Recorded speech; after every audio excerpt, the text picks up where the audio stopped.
नायब सैनी जी लगातार चुनावी प्रचार करते हुए नजर आ रहे हैं और आज आपको बता दें कि चुनावी प्रचार के चलते मुख्यमंत्री नायब सैनी जी आज प्रेम प्लाजा में पहुंचे हैं और ईट भट्टा एसोसिएशन के द्वारा इनका फूल मालाओं के साथ स्वागत किया गया है और सभी ईट भट्टा एसोसिएशन के मेंबर गुलाब का फूल देकर स्वागत किया है। इस समय आप तस्वीरों में देख सकते हैं कि मुख्यमंत्री नायब सैनी जी शिरकत कर चुके हैं। हरचरण सिंह जी, सुभाष जिंदल जी, अमरनाथ गुप्ता जी, प्रमोद चावला जी, हमारे राजन खन्ना जी, रमेश बत्रा जी, रणबीर सिंह जी काम्बोज, खुशीराम गोयल जी, रविंदर डांग जी, प्रदेश के उपाध्यक्ष अश्विनी अरोड़ा जी, टिटू डांग जी, जो हमारे नारायणगढ़ से आते हैं। पिछले दिनों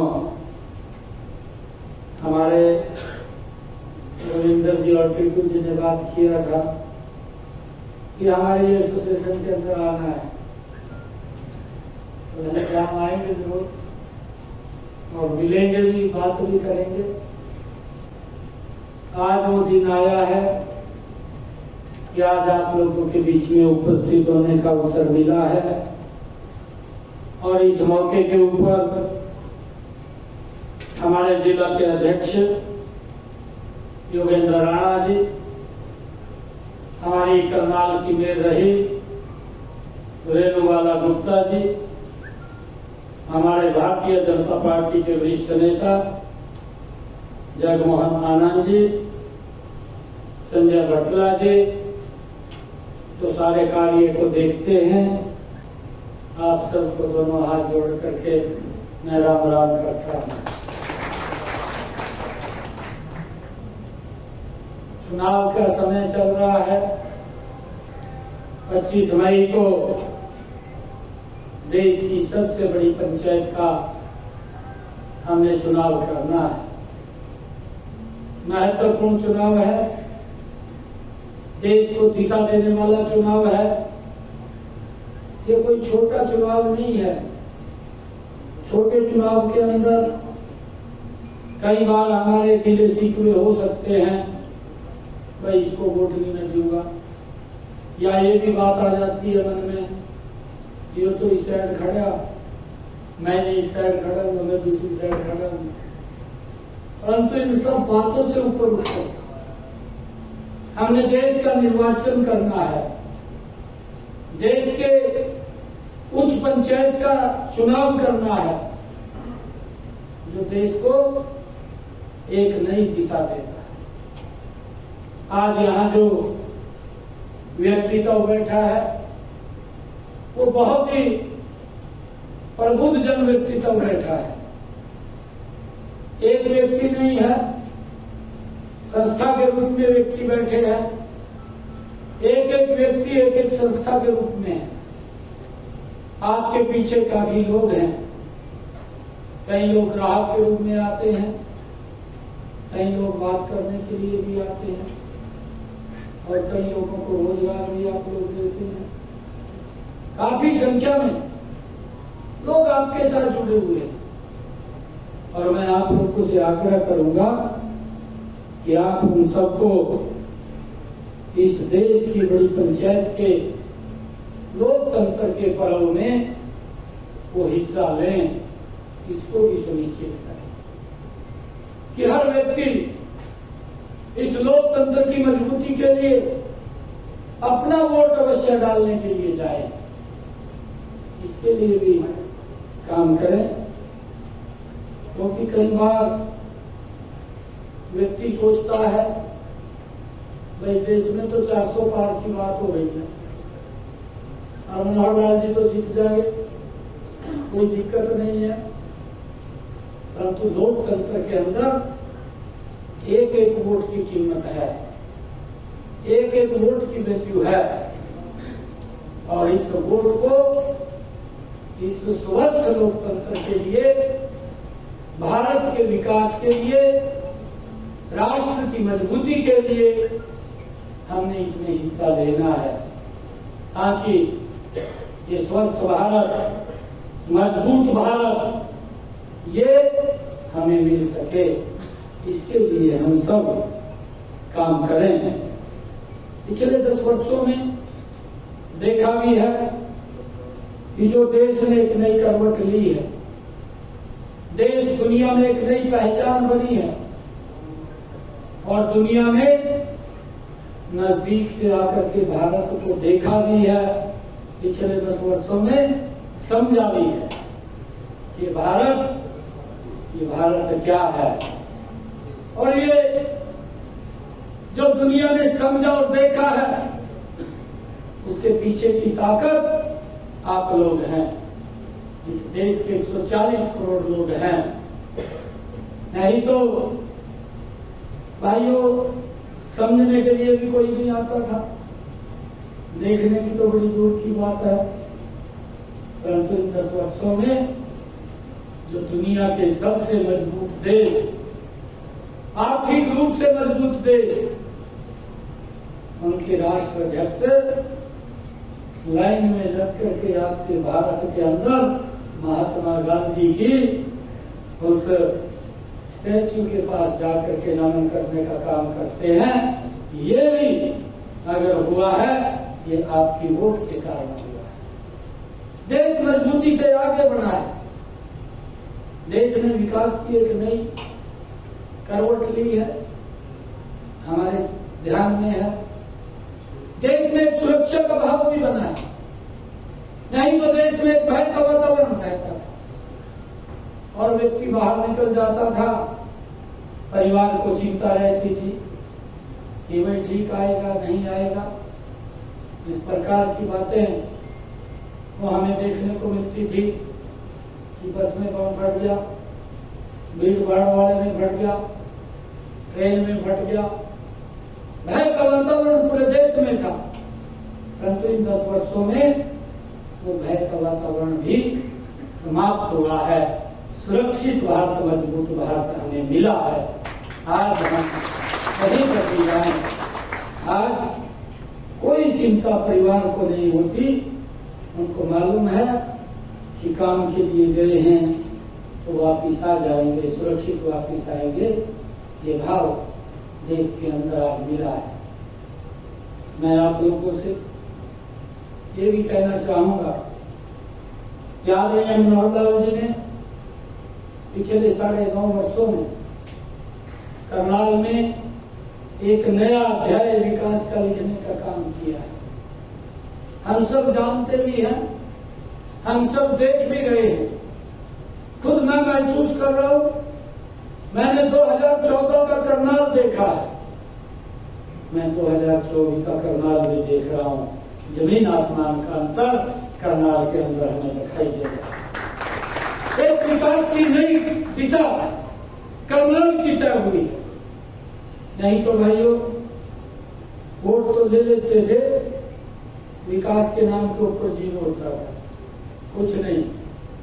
हमारे तो ध्यान में है, आप इस लाइन के अंदर काम कर रहे हैं, आपको तो और नजदीक से पता है। मंत्री आता था गांव के अंदर, गांव वाले मांग रखते थे, आज मरिया गली बनाए दो। वो कहते था हाँ बन जाएगी, राजी हो जाते, वोट दे देते थे। 5 साल देखते रहते थे पर वो गली नहीं बनती थी। 5 साल के बाद फिर वोट के लिए जाते थे।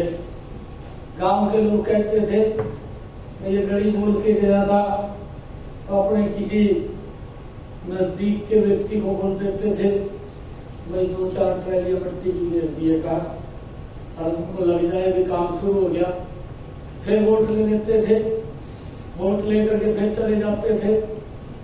और फिर जब 5 साल का कार्यकाल निकला था, फिर आप बड़े भाई को कह देते कभी ट्रेन घंटा कीजिए रहिएगा।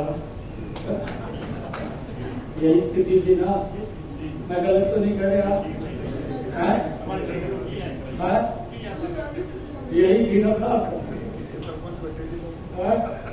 सरपंच भी बैठे आप, यही स्थिति थी। फिर और ईंटा की ट्राली गिर जाती, गाँव वाले फिर राजी हो जाते, कहा में ईंटा आएगी और गड़ी बढ़ जाएगी, फिर वोट दे देते। वोट लेने का काम था, विकास की तरफ ध्यान नहीं था। और आज देखते ही देखते देश बदल गया है।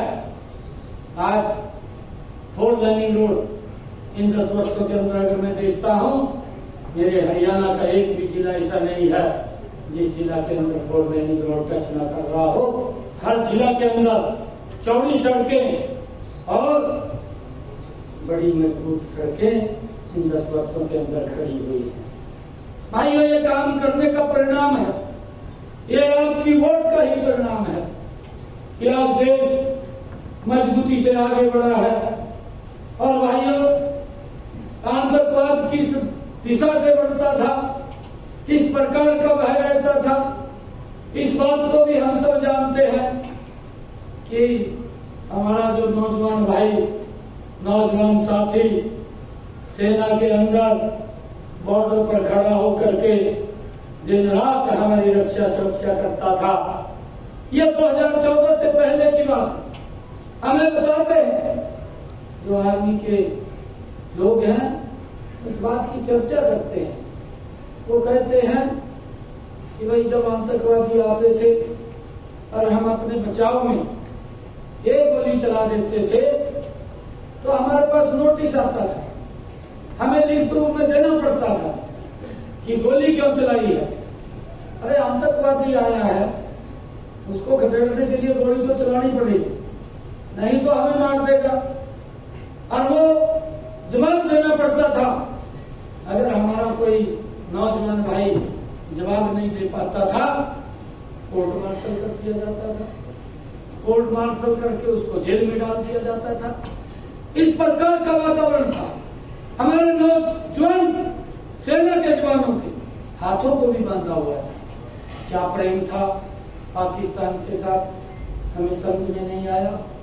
परंतु इन 10 वर्षों में देखते ही देखते जो हमारे नौजवानों के ऊपर पत्थरबाजी भी होती थी और वो कुछ नहीं कर पाते थे, इन्हीं 10 वर्षों के अंदर ना तो पत्थरबाजी दिखाई देती है, ना पत्थरबाज दिखाई देते हैं। और ये नरेंद्र मोदी जी जब सेना के जवानों के बीच में बॉर्डर के ऊपर जाते हैं, जाकर के उनका हौसला बढ़ाते हैं और एक बात बोलते हैं कि अगर एक गोली उधर से आती है 100 गोली आप चलाइए, आपको कोई पूछने वाला नहीं है। ये सुरक्षित भारत, ये मजबूत भारत इन 10 वर्षों के अंदर ये हमें मिला। भाइयों, ऐसा नेतृत्व है दुनिया में, भारत की एक नई पहचान बनी है। मुझे ध्यान नहीं है, मेरा लोकसभा कुरुक्षेत्र है। अभी 23,000 बच्चे हमारे यूक्रेन के अंदर फंसे हुए थे। हमारे लोकसभा क्षेत्र के भी लगभग 2-2,500 बच्चे थे, 2,000 के करीब में बच्चे थे। प्रधानमंत्री जी का मैसेज आया, प्रधानमंत्री जी ने हमें कहा कि उनके माँ बाप को मिलिए, उनको आश्वासन दीजिए जाकर के कि सरकार काम कर रही है और बच्चों को सुरक्षित लेकर के आएगी। और उससे पहले सरकार ने सभी बच्चों को, जो हमारे एम्बेसडर्स हैं, उनके माध्यम से मैसेज पहुंचाया कि यहाँ युद्ध होने वाला है, आप देश छोड़ करके भारत आ जाइए। ये बच्चे हैं, बच्चों ने अपने टीचर से बात किया, जहां वो पढ़ते थे मैनेजमेंट के लोगों से बात किया। और जब बच्चों ने उनसे बात किया तो उन टीचर्स ने, मैनेजमेंट के लोगों ने बच्चों को कहा कोई युद्ध होने वाला नहीं है, ये वैसी अफवाह है। लोग, बच्चों ने विश्वास कर लिया और विश्वास किया तो बच्चे वहीं रुक गए। युद्ध शुरू हो गया, युद्ध शुरू हो गया। ये विपक्ष के पास और तो कोई काम नहीं है। विपक्ष ने कई बच्चों के माँ बाप को उंगली लगा दी, कहा कि आपके बच्चे फंस रहे, युद्ध हो रहा है, आप सरकार के खिलाफ एजिटेशन करो, धरना दो, बच्चों को लेकर के आएंगे। वो बच्चों के माँ बाप के अंदर एक भय का वातावरण हो गया। होता भी है कि युद्ध हो रहा है, बच्चे फंसे हुए हैं, बच्चे भारत आई। प्रधानमंत्री जी ने कहा कि उनके माँ बाप को मिलिए और उनको आश्वस्त करिए कि आपके बच्चे सुरक्षित भारत आएंगे। जब मैं मिलने के लिए गया, मैं एक परिवार में जब गया तो बच्चे की माँ, जब मैं अंदर एंट्री कर रहा था दरवाजे से, उसकी माँ देख करके मेरे को रोने लगी और मेरे को कहने लगी, उसका बच्चे का फादर भी था, दोनों थे। मेरे को कहने लगी सरकार क्या काम कर रही है, हमारे बच्चों को सुरक्षित लेकर के आओ। मैंने कहा मैं प्रधानमंत्री जी ने आपके घर में भेजा हूँ, प्रधानमंत्री जी ने मेरे को कहा है कि आपके बच्चों को सुरक्षित लेकर के आएंगे, आप विश्वास रखिए, सरकार सुरक्षित लेकर के आएगी। और भाइयों, युद्ध चल रहा था, यहाँ से जहाज भेजा, रूस ने मिसाइल एक उनके एयरपोर्ट के ऊपर गिरा दी, लिंक टूट गया, हमारा जहाज वापिस आ गया। 5 मंत्रियों की ड्यूटी लगाई और उनको सभी शक्तियां दे करके यूक्रेन के सराउंडिंग देशों के अंदर बैठा दिया कि अगर किसी बच्चे को दूसरे देश में एंट्री करनी है, उसके पास बगैर वीजा के एंट्री नहीं होती, मौके के ऊपर ही उसको वीजा दे करके उसको तुरंत एंट्री कराएं। एक बच्चे की लिस्ट बना करके उनको इकट्ठा करें और इकट्ठा करके उनको सुरक्षित भारत लेकर के आए। ये ताकत आपके वोट की थी। आदरणीय प्रधानमंत्री जी ने रूस के राष्ट्रपति को फोन करके कहा, यूक्रेन के प्रधानमंत्री को फोन करके कहा, हमारे 23,000 बच्चे फंसे हुए हैं, जब तक वो सुरक्षित भारत नहीं आ जाते तब तक आप सीज फायर रखेंगे, एक भी मिसाइल नहीं चलाएंगे। और वहाँ के राष्ट्रपति ने और यूक्रेन के प्रधानमंत्री ने भाइयों जब तक हमारे बच्चे वापिस नहीं आए सीज फायर करके रखा। ये ताकत आपकी होती है। और भाइयों, ये बताते हुए खुशी हो रही है, वहां के राष्ट्रपति ने और यूक्रेन के प्रधानमंत्री ने हमारे प्रधानमंत्री को कहा कि अगर आपके बच्चे कहीं फंस गए हैं तो भारत का तिरंगा लेकर के वो बाहर आ जाएं, हमारी आर्मी उनको सुरक्षित स्थान के ऊपर ले जाने का काम करेगी। ये ताकत आपके प्रधानमंत्री।